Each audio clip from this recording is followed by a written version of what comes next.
morning. Everybody hear me okay? And folks on Zoom, can you hear me okay? Looks like it. Yeah, okay. All right, so hi, good morning. My name is Susan Farrar, and I am one of Lama Jinpa's students. So let's start by acknowledging our appreciation for our teachers. So first of all, appreciation and great love for Lama Yeshe Jinpa and for Geshe Damchola, who we are both very fortunate to know and who are the direct transmitters to us of all of the teachings and representatives of all of the teachers. And they're right here for us every day. I also want to thank the Buddha.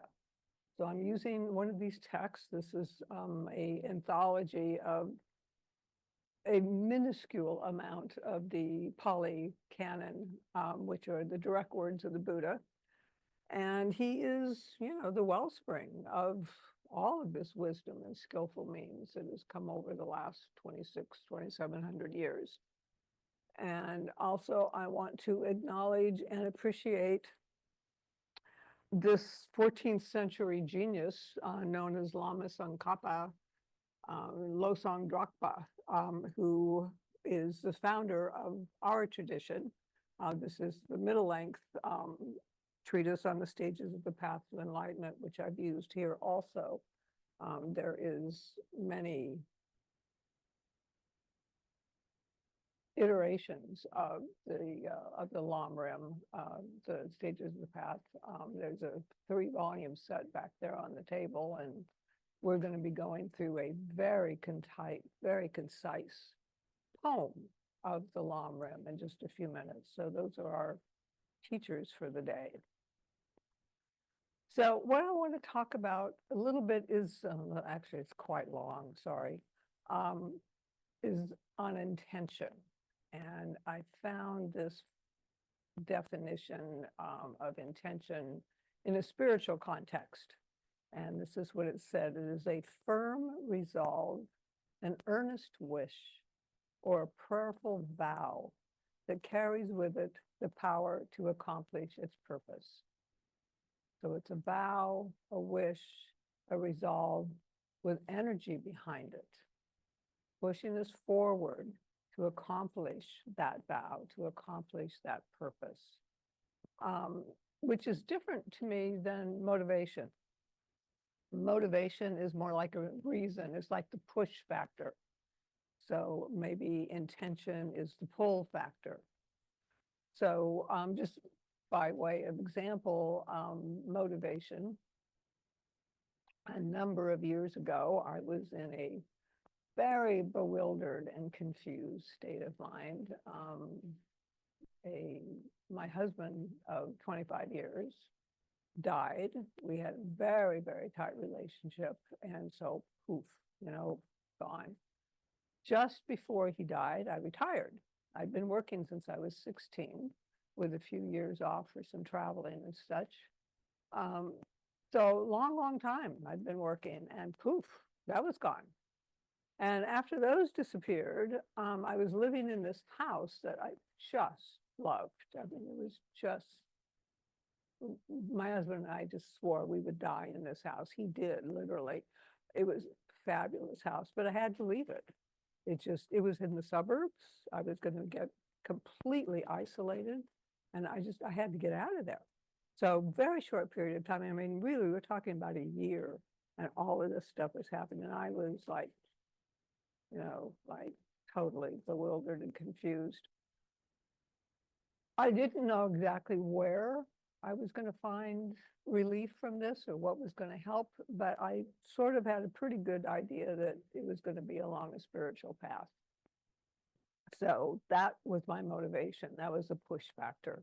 How am I going to get out of, or at least alleviate or mitigate to some degree all of this confusion and bewilderment? So that's when I started reading Buddhist literature, and in fairly short order, I found my home in Lion's Roar, mostly because I met Lama Jinpa, and it didn't take me long to realize, you know, here was my teacher. This was the person who was going to show me the path, that was going to give me some relief from all of this. But what was my attention? I didn't really have one at that point. The intention was just relief. And maybe that's intention enough to begin with, right? But what I'm going to try to talk about today and to show some examples is some Buddhist teachings that speak directly to intention, and a step-by-step guide from two traditions, from the Theravadan Pali tradition, as well as from our own tradition. So first, we're going to go over the sutra, which are the direct teachings of the Buddha in the Pali Canon. This is just an anthology, as I said, of, I don't know, they say there's 84,000 teachings of the Buddha, like taught for 40 years, so there's a lot. This sutra that I'm going to look at, or that we're going to look at, I'm going to read a little tiny piece of it, is called the Heartwood of the Spiritual Life. And it is a simile using a tree. The Buddha taught a lot with similes and metaphors. So he starts with the tree, starts with the branches, and then just gradually moves his way in towards the center of the tree. He goes through layers of bark at the sapwood, and then finally gets to what he calls the heartwood. Bhikkhu Bodhi, who is the translator of this book that I've got, calls that the, what does he call it? The essential purpose of the spiritual life. So these sutras, as you may know, are really, really repetitious. So I'm only just going to read a very small piece of it. So just by introduction, there's the first part of the tree, which is the twigs and the branches. And that refers to gain, honor, and renown. And then you get to the outer bark, and that refers to the attainment of moral discipline. And then you get to the inner bark, and that refers to the attainment of concentration, samadhi, shamatha, insight. And then you get to the sapwood, and that refers to achieving knowledge and wisdom. And then you get to the heartwood, and that refers to the final attainment of perpetual liberation. So here's a piece of the sutras. This is sort of the ending of it. So this is the Buddha talking to an assembly of monastics.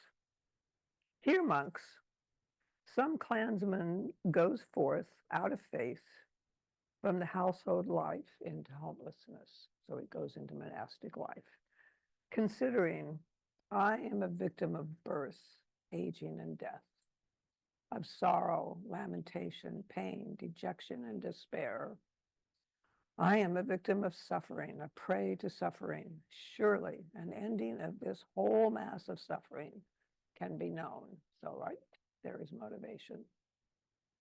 When he has gone forth thus, he acquires gain, honor, and renown. He is not pleased with that gain, honor, and renown, and his intention is not fulfilled. When he is diligent and continues practicing, he achieves the attainment of moral discipline. He is pleased with that attainment of moral discipline, but his intention is not fulfilled. When he is diligent, he achieves the attainment of concentration. He is pleased with that attainment of concentration, but his intention is not fulfilled. When he is diligent, he achieves knowledge and vision. He is pleased with that knowledge and vision, but his intention is not fulfilled. He does not, on account of it, laud himself or disparage others. He does not become intoxicated with that knowledge and vision. He does not grow negligent and fall into negligence. Being diligent, he attains perpetual emancipation, and it is impossible for that monk to fall away from that perpetual liberation. So this shows to me a progression, right? Except for the twigs and the leaves, the gain and the renown, all of those attainments are worthy. He's pleased with all of those. They're good things. And he keeps practicing. And he achieves the next step, or what he perceives to be, or she perceives to be the next step. So she's pleased with moral discipline, continues practicing, and achieves a concentration. Pleased with that, but continues practicing and achieves knowledge and wisdom. Pleased with that, and continues practicing and achieves complete liberation. Now, it doesn't say that, but they do. She continues practicing after that too, to maintain that. So this sutra doesn't offer, any particular specific practice guidelines or things that you can do. But, as I said, there are many, many, many sutras, and many of these teachings offer very explicit instructions on how to progress from one point to another point to another point. So that's a piece from the Theravadan tradition. Probably best known in the United States is the insight meditation. The guys of the people at Spirit Rock in California is a pretty good example. In our Tibetan tradition, we have something that's known as the Lamrim, the stages on the path, the stages of the path to enlightenment. So it's the same. Well, it's not the same, but it is the same. It's a different tradition. Many traditions, but the same teacher, right? So what I'm going to read through, and you can bring that up now, is a poem. And this is a condensation of the Lamrim that was written by, it says J. Rinpoche, who is Lama Tsongkhapa, called Song of the Stages on the Spiritual Path. And I used to practice with this a whole lot. I've had it for years. I don't know where I got it. I have no idea. It was translated by Glenn Mullins. So it's quite, it's very lyrical. It's very poetic. So, but it's again, it's stages. So to the feet of the Jetsun Lama, embodiment of the three jewels, profoundly I turn for refuge. Bestow upon me your transforming powers. So that's the beginning of it. And then he pays homage to the Buddha. He pays homage to Maitreya and Manjushri, to Nagarjuna, to Asanga, and finally to Atisha. Atisha is, he says, homage to Dipankara Atisha, a mine of oral precepts, he who faultlessly fused all the main teachings of the path of the profound view and vast deeds, the sublime lineages of both Nagarjuna and Asanga. And Geshe Damcho, maybe some of you set in on this, but Geshe Damcho just finished teaching not too long ago Atisha's lamp for the path to enlightenment. And so this was Tsongkhapa's inspiration for writing the Lamrim. And so that was all of the teachers that he was inspired by, he pays homage to. And he continues along. And Brad, I'm going down to one that starts, therefore the wise and fortunate. Is that on there? Okay. So I'm going down to a stanza here. Therefore, the wise fortunate of India and Tibet have thoroughly relied upon this excellent legacy, known as the stages in the practice of the three spiritual beings. Who of powerful mind would not be intrigued by it? the three spiritual beings, the Lamrim talks about three different levels of practitioners, and we're going to talk about the three different levels of practitioners. But so that's what he means by the three spiritual beings. And then he says, one session of hearing or teaching this tradition, embodying the essence of all Buddha's words, collects waves of merit equivalent to hearing or teaching all Buddha Dharma. Okay, so the first set, after all of these introductory paragraphs, all these introductory stanzas, outlines some preliminary practices that are indeed our first set of intentions as we carry along this path. So the root of all causes producing happiness here and hereafter is the practice of relying in thought and action upon the sacred friend who reveals the path. Seeing this, follow him or her at any cost, and please him or her with the offering of practice. I, a yogi, did that myself. You, a liberation seeker, should do likewise. So when they're saying relying on a spiritual friend, traditionally, I mean, he's talking about your teacher, your spiritual teacher. But, you know, in reality, aren't we talking about each other, all of us? Don't we learn from each other every day, every time we, you know, aren't we each other's teachers and each other's students? So rely on the Sangha as well. And then there's this phrase, please him or her with the offering of practice. So what is that? To me, that is the intention to commit to showing up. You know, do you show up? Let's say you've picked Monday nights as the night that you're going to do meditation. Do you show up? Do you keep showing up on Monday nights?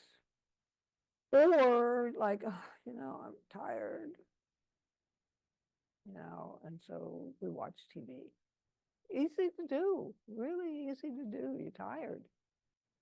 But, you know, what's your intention? Is your intention to show up? Or Wednesday nights or Sundays, whatever it may be, or your cushion. You've got a cushion sitting over there in the corner and got a little altar and, you know, a Buddha sitting on it and, you know, there it is. What's your intention? Is your offering of practice to sit down on that cushion 10 minutes a day or in the chair that you use for meditation? What's your offering to practice? What's, you know, there's an intention. Are you, you know, what's your commitment towards that intention? That's one of the preliminary practices, to me, anyway. So the next stanza, human life found but this one time, more precious than the wish-fulfilling gem, so hard to regain and so easily lost, is brief as a flash of lightning. Seeing this, discard worldly activities like the husk of a grain, and strive day and night to take life's essence. I, a yogi, did that myself. You, O liberation seeker, should do likewise. I love that line because here's Tsongkhapa, like, you know, like the second Buddha said, look, I did all this stuff. You know, this is the path I took. You, a liberation seeker, should do likewise. I just think that line is super. So anyway, another preliminary practice is recognizing how precious our life is. You know, I mean, we all have got food to some degree or another, some greater, some lesser, but we've all got food. We've all got some shelter. We've all got clothes. We've got access to medicine, and we've got support. You know, I mean, our society is built in socially and economically that we want more. I want more clothes and I want, you know, more food. I want all that stuff. But a bigger house, like I have that great house, right? Now I got a little condo, which is fine. I love my little condo. But it's hard not to want more. But can we have the intention to appreciate what we've got, to appreciate our precious human life. So that's the next one. And then he says, seeing this, discard worldly activities like a husk of a grain. So what can that mean? How could we interpret that into an intention? Maybe it's simplify. Maybe just simplify. Maybe cut down on the number of activities, like you don't need to go out every night. Maybe you can carve out one evening just to stay home and read and practice. Maybe you don't need to follow so many people on Instagram or watch so many videos on TikTok. Maybe you can carve out 10 minutes to do some practice, to do an offering of practice. So, I mean, just, little things. Discard worldly activities. You don't need to go into monastic life, but little pieces to further that intention of offering a practice, maybe. Anyway, so is all this sort of making sense? Okay, all right. Okay. So then we get to the level of now we get to the three practitioners, the three levels of practitioners. So there's the preliminaries, and then we get to the first level of practitioners. So there is no certainty that after death, lower birth does not await you. But there is certainty that the three jewels have power to protect you from it. Therefore, base yourself upon refuge, and let not the refuge precepts degenerate. Also consider the working of black and white actions. Practicing correctly is your own responsibility. I, a yogi, did that myself. You, a liberation seeker, should do likewise. So there's a lot embedded in that particular stanza. First of all, there's the intent to take refuge, right? And trying our best to live by those 5 refuge precepts. No killing, no stealing, no lying, no misuse of sexual conduct, and no intoxicants. So there's an intention. That's a big one. Each one of those are big ones of trying to live up to those precepts and taking refuge. And then understanding cause and effect, right? Every effect has got a cause. Everything matters. Everybody matters. And taking responsibility for that. Everything matters. Everybody matters. Should you not find a suitable rebirth, it will not be possible to progress along the path. Cultivate the cause of a perfect rebirth. Appreciate the importance of purifying the 3 doors from the stains of evil. Cherish the power of the 4 opponent forces. I, a yogi, did that myself. You, a liberation seeker, should do likewise. So the Lamrim states in here, and so this is sort of the difference of being in the preliminaries and then moving into the first level of practitioners. It says, the Lamrim states, previously you had an uncontrived interest in this life only, and your interest in future lives was just a vague understanding. Once their ranking has been switched so that future lives have become the main interest, and this life nothing but a byproduct, the attitude of persons of this first level capacity has developed. So, okay, so like future lives, I don't know. I mean, really, not everybody really believes that. And you don't necessarily have to believe that right now. Maybe you come to it, maybe you won't. I came to it eventually. It made perfect sense to me, but it doesn't make perfect sense to everybody. But what could make sense is that maybe future lives can be understood as, for the rest of my life, and particularly today, I will strengthen and develop my ability to protect life and not harm life. I will strengthen and develop paying attention to what I say and how I say it and when I say it. Maybe I will strengthen and develop becoming less addicted to whatever, and maybe cut out an addiction altogether. So future lives can be tomorrow, can be 5 minutes from now. The thing is to make the switch from I want what I want and I want it now to, okay, maybe tomorrow, today and for the rest of my life, I'm going for less of today. I'm going to have the intention to protect life. I'm going to have the intention to not steal. I'm going to have the intention not to drink, right? So just that's the movement from I want what I want when I want it right now to let's think about the future a little bit. So that's the difference that he's talking about. Okay, then the next level of practitioners, the middle level of practitioners, and that kind of takes us back to that sutra on the Heartwood. So the middle level practitioner in the Lamrim is referring to the practitioners of the Theravadan tradition, those individuals who are seeking individual liberation from samsara to become what's known as an arhat. So to repeat, what they are looking for is moral discipline, concentration, understanding of emptiness, liberation from mental afflictions that bind you to cyclic existence, basically. Now, doesn't that all sound pretty familiar, right? That's right where we're at. So this is not this set of folks and this set of folks and this set of folks. We are all in a continuum. There's really no sectarianism here. There's no separation here.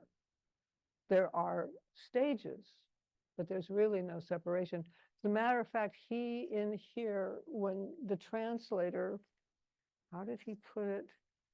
He translates the stages. No, I'm not going to be able to find it right now. Shared. He calls them the stages of the path shared. Yeah, there we go. The stages shared with persons of lesser capacity. The stages shared with persons of medium capacity.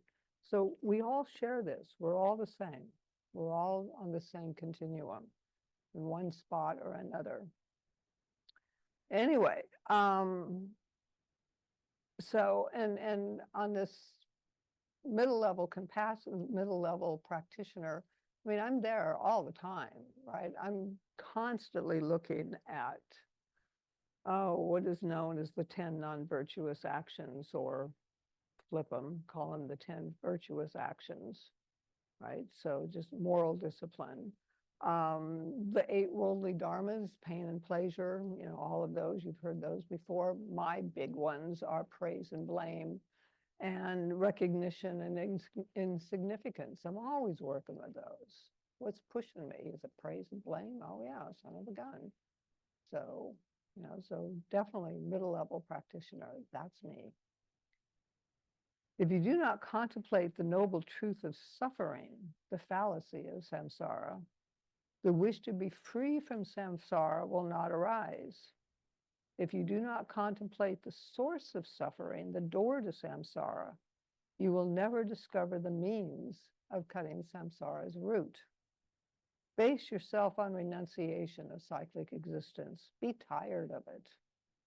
Cherish knowledge of the chains that bind you to the wheel of cyclic existence. I, a yogi, did that myself. You, a liberation seeker, should do likewise.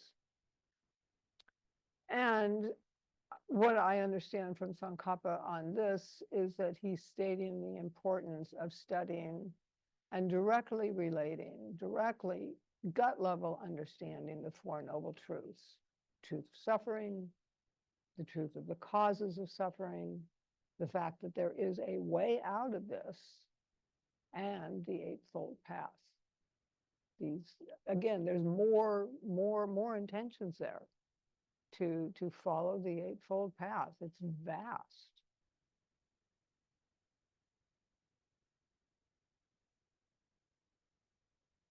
It's essential to understand the Four Noble Truths. And we're always working on it. I mean, you know, I'll watch the news and go, oh, there's another source of suffering. You know, didn't expect that one. So there's all sorts of things. So, you know, it's like always understanding it. And just seeing the attachment and the aversion and just the ignorance of it, not just selflessness, but just, you know, I just didn't know about that. So, okay, so the difference of moving from the first level practitioner, where the first level practitioners are thinking about this life and future lives and wanting to make sure, working to make sure that they have a better life, that life improves every day and every day. The middle level practitioner is really looking for complete liberation, individual liberation from cyclic existence, not returning eventually to cyclic existence at all, complete liberation. But then you move on, and we move on to the Mahayana path, the great path of the Bodhisattva.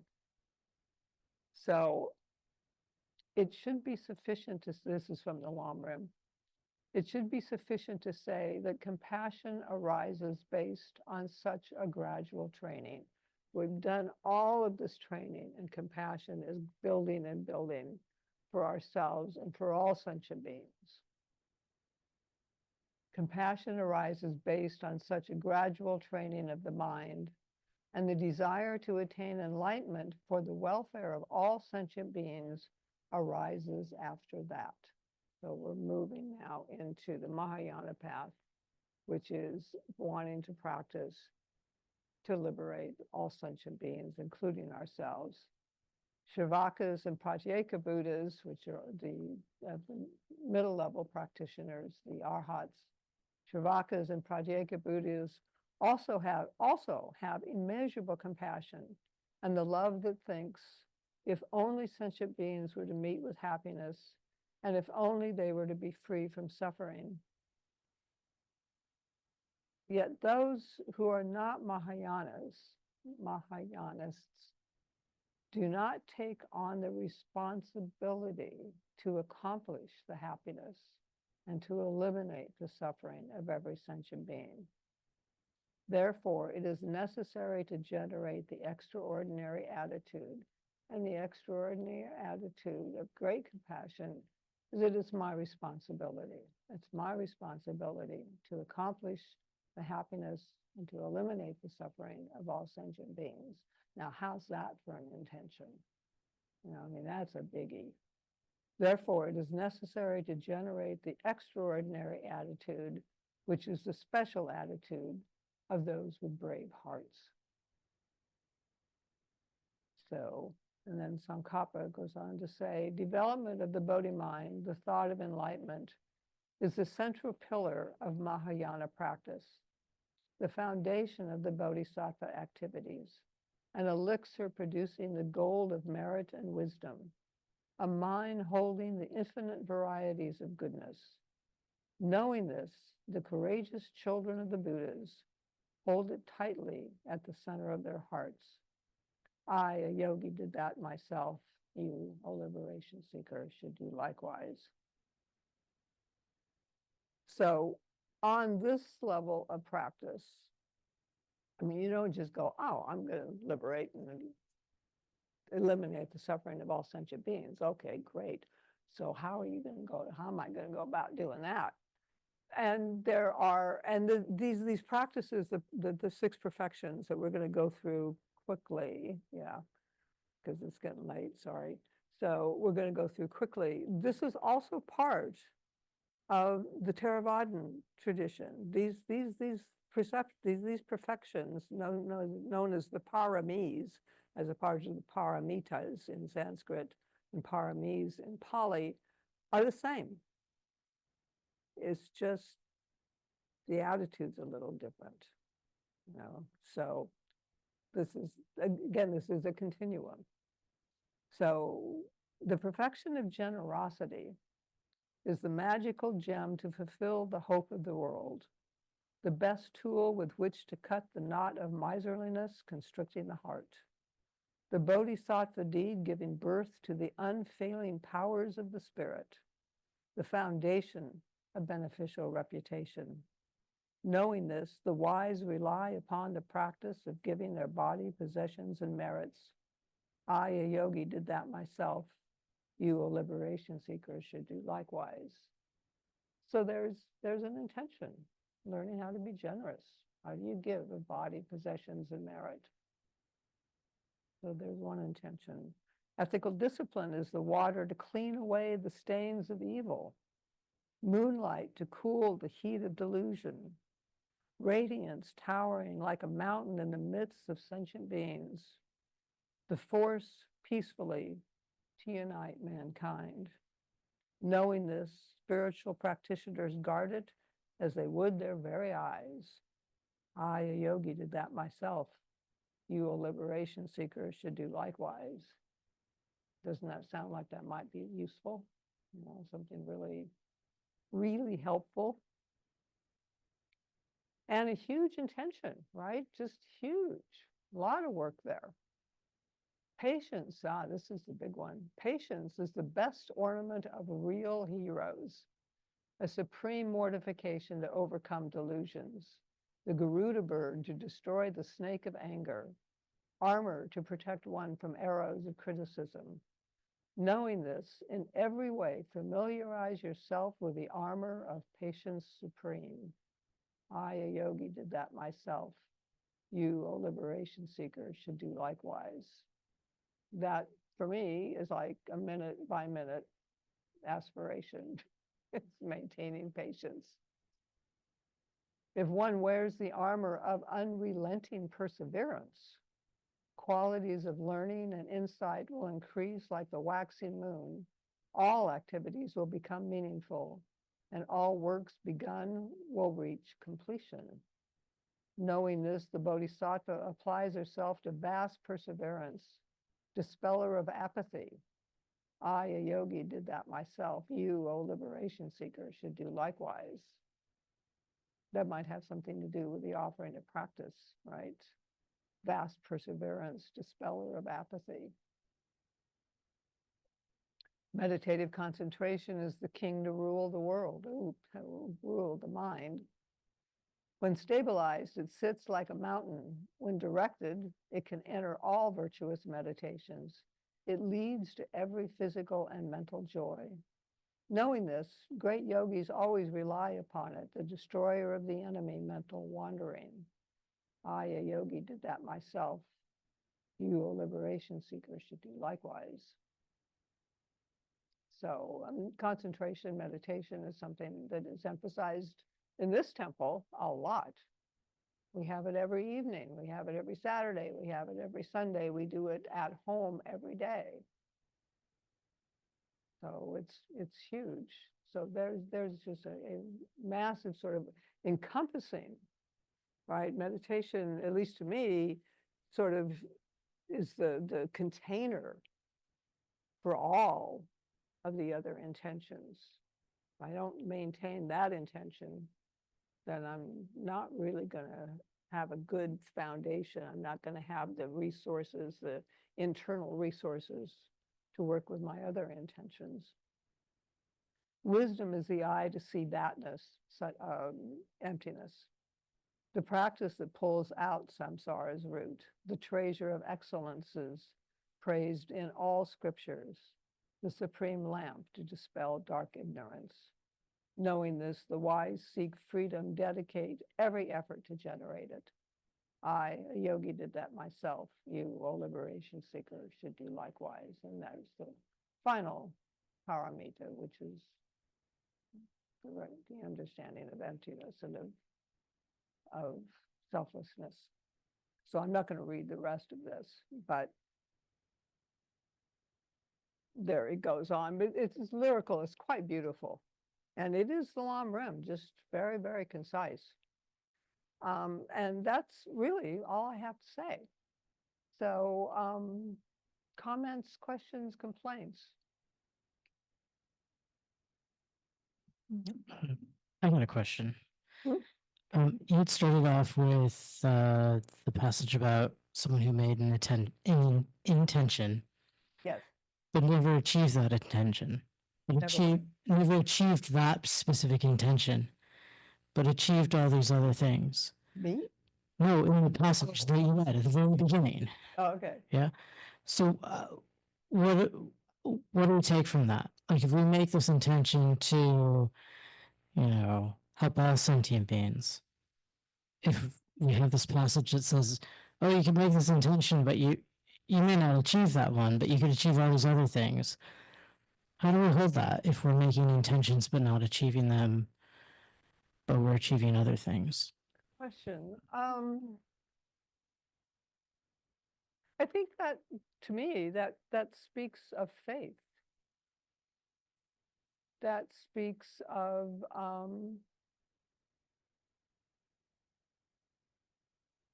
who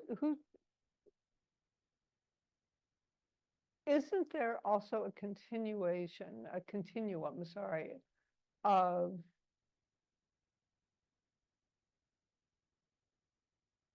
accomplishment? Let's look at patience, for instance. I am more patient now than I was a few years back. Do I have absolute patience? No. Will I ever? If I get enlightened, yeah. If I get to be a Buddha, you bet I will. But I don't now, and I probably won't until I become a Buddha. But that's okay. I'm improving. So that's enough for me.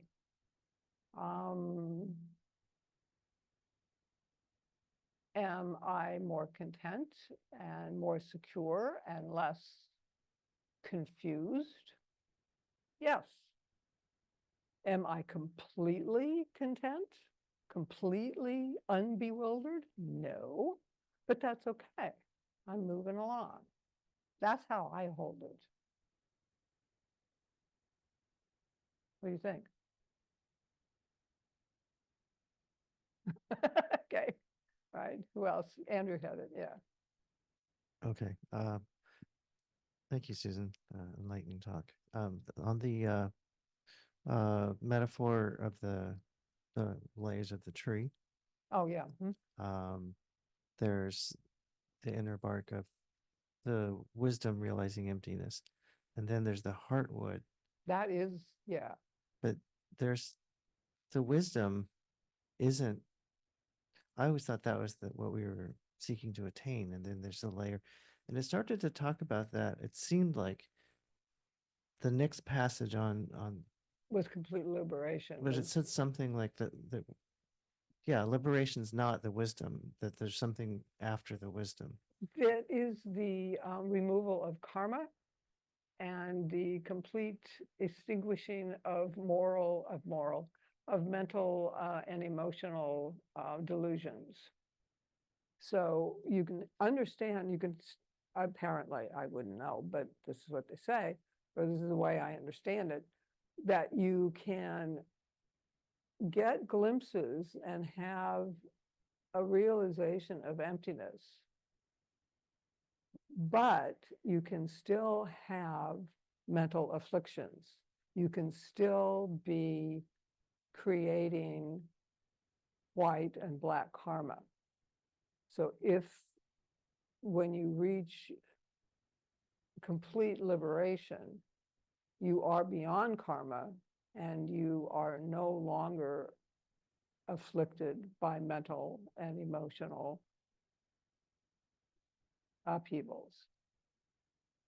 And that is not, I mean, just realizing emptiness completely, totally, I guess would do that, but I think it's by pieces.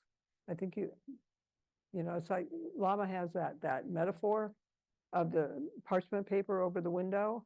and every little pinprick. And eventually, so that maybe is the sapwood. And then when the whole paper falls off, that's the heartwood. Using a metaphor for a simile. Does that make any sense? It does. I'm just still trying to figure out what the work is after the wisdom, realizing emptiness. Like there's more to be done. There's more to be done, from my understanding, in terms of eradicating karma and the mental afflictions, the emotional afflictions. More That's work. my Okay. understanding. But, you know, that's just my understanding, Okay. not necessarily so. And that's more in the Lamrim. They talk about that some more. In the Lamrim, that's talked about, I guess. That is, I don't know, I don't remember, maybe. And would, Connor, is that in there? Or who else read that? Yeah, middle length doesn't go quite into that I'm as sorry. middle length doesn't quite go into that as much, but the Lamrim Chenmo does, I think, a little bit more. It's not my recollection. I don't does Okay. anyone have any differing opinions? Yeah, and I've only read the middle length, so, yeah. Okay. Any questions online?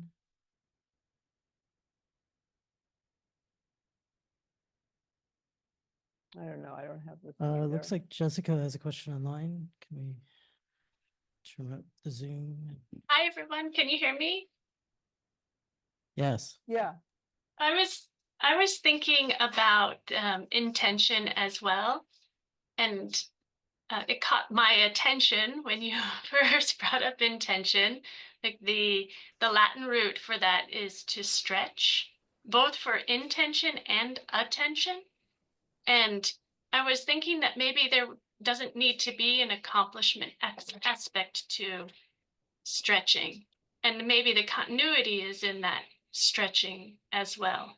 I don't know, just observation, thoughts. thank you for that. Yeah, that's good. I'm turning around because my little doohickey here is not, I can't see on the table here, so I'm turning around so I can see you when you're talking. Right. Yeah, thank you. Hey, Susan. First of all, I really enjoyed the talk and I enjoyed getting to know your story a little bit more. Can you hear me? I can now. yeah. Okay, I really enjoyed the talk and I really enjoyed getting to know your story a little bit more about what brought you here. And really identified with it. And then, but what struck me was when you said about karma.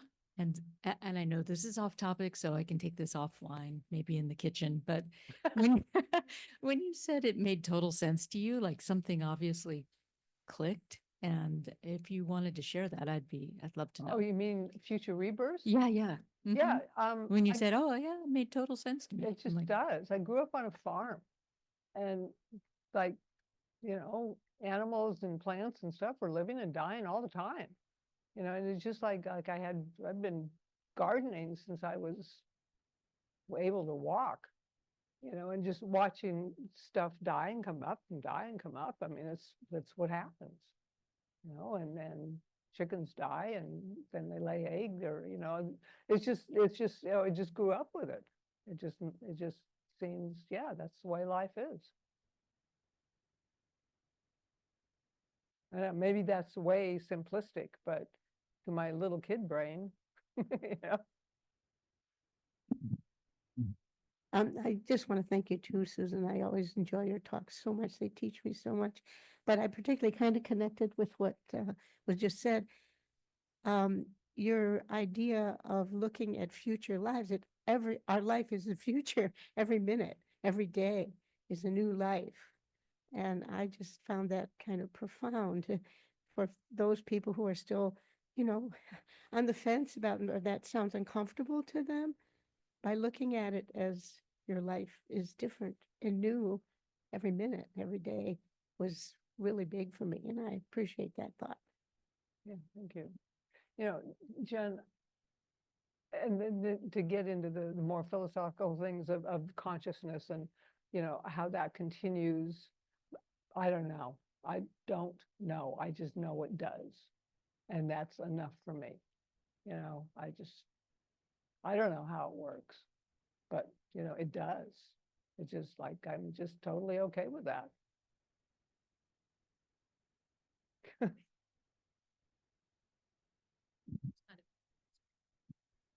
Right. So kind of we move along with a little bit of logic, a little inference, and a lot of faith. Yeah, Yeah. yeah. Uh-huh. Yeah. Thank you.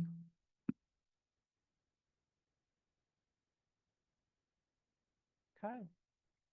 Nadamas? Ah, unamas.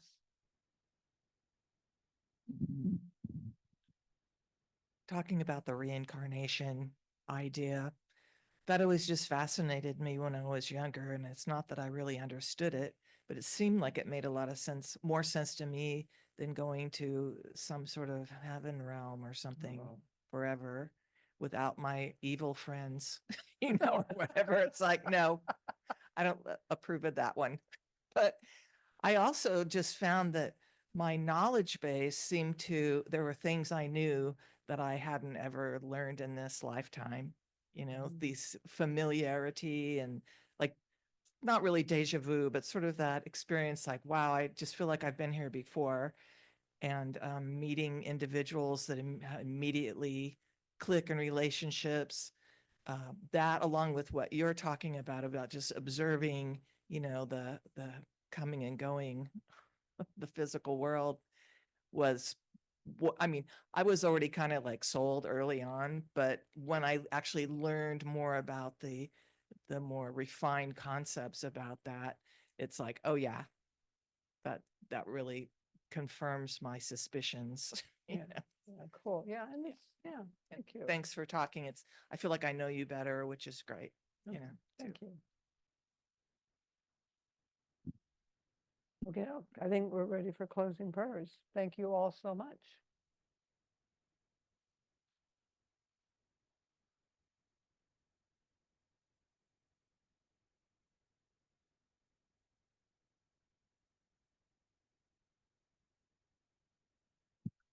All right. Due to the merits of these virtuous actions, may I quickly attain a state of a Guru Buddha and lead all living beings without exception into that enlightened state. May the supreme jewel bodhicitta that has not arisen arise and grow, and may that which has arisen not diminish but increase more and more. In the land encircled by snow mountains, you are the source of all happiness and good. All-powerful Chenrezig Tenzin Gyatso, please remain until samsara ends. May the teachings of the Buddha flourish. May the upholders of the teachings remain forever. May all migrators achieve happiness, and may they fulfill all their temporary and ultimate goals. Losong, magical display of the deep awareness of all the victorious ones. Merciful giver of a stream of profound and vast instructions to the fortunate migrators, please remain always unperishing, unchanging, unfading. Avalokiteshvara, great treasure of objectless compassion. Manjushri, master of flawless wisdom. Vajrapani, destroyer of the entire host of Maras. Tsongkhapa, crown jewel of the snowy land sages. Losandrapa, I make requests at your holy feet. Announcements. One quick one. We do have still the book sale going on. There is a reduction in book sale prices. So if you'd like to please participate, take some wonderful Dharma home with you, we would appreciate it. Copies of Lama Chenmo's book are back there, as are a copy of Kongtrul Rinpoche's book. Please check out Kongtrul Rinpoche's book. And if you're making a donation for Kongtrul Rinpoche's book, it would be greatly appreciated if you could put a little note on that as well. And then we have Am I live? Yeah. I just want to reiterate that on March 8th, which is like 2 weekends from now, is Tenzin Choki and the Sustainable Service Program, the first 2 workshops on strategies for supporting our compassionate action. So moving along this path, we need support, we need skills, we need tools. So the first 2 modules, which will be on Saturday, March 8th, are clarifying our intentions and building resilience by balancing empathy. So that's here, and you can register online through Eventbrite, or you can register at the door when you come in. You don't need to attend both sessions. They are meant to go together, obviously, but they certainly can stand on their own. So if you can only come in the morning or the afternoon, that is fine. And if you've got any questions, let me know. End of March, March 30th, March 29th is half-day retreat, meditation in the morning, 8 to noon. Please come. That is a wonderful teaching given by Lama Yeshe Trungpa. And then on the 30th, that Sunday, will be an Entering the Path and Refuge ceremony. So if you're thinking about entering the path, please, if you haven't talked to someone about it, email info@lionsroardharmacenter.org, talk to Jen, talk to Patty, talk to whoever group leader you go to regularly, talk to Susan, talk to me, talk to Matthew, talk to someone who's been here for a while, talk to Linda, just talk to someone and we'll get you to the right place. And if you've already entered the path and you want to do refuge, definitely talk to Patty or Jen or me, and I can hook you up with them so that we can get you in contact with Lama about that. And then we have retreat, and retreat is going to be in April 12th and 13th. You must be an Entering the Path or Refuge student for that. So if you're thinking of entering the path or doing refuge, please talk to someone soon so that we can get you on the retreat books for that and in line, because there's less than 2 weeks from Entering the Path ceremony to retreat. So if you want to do that, we want to get you all hooked up and everything.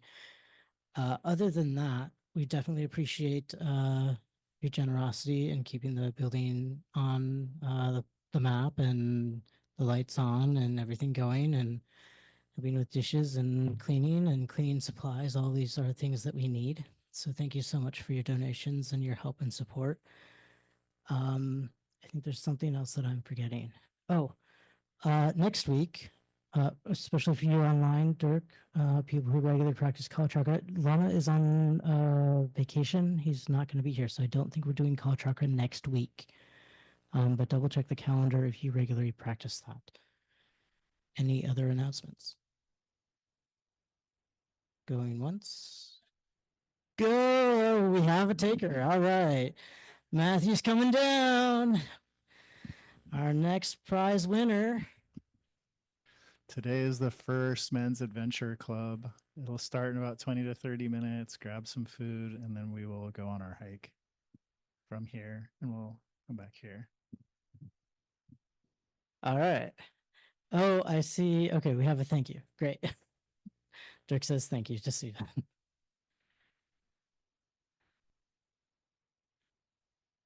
We have a recall.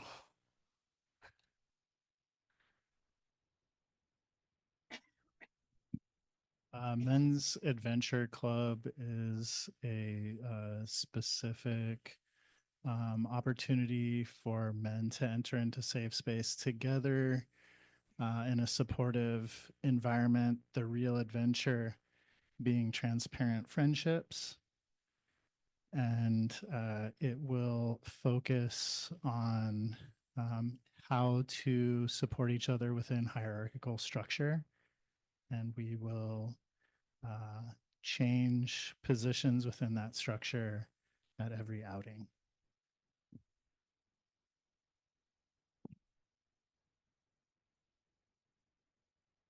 Thank you, Matthew. The adventure awaits. Thanks for all of you coming. Hope to see you guys later this week in one of our many, many programs. And thank you for Susan. Thanks for working tech, Brad.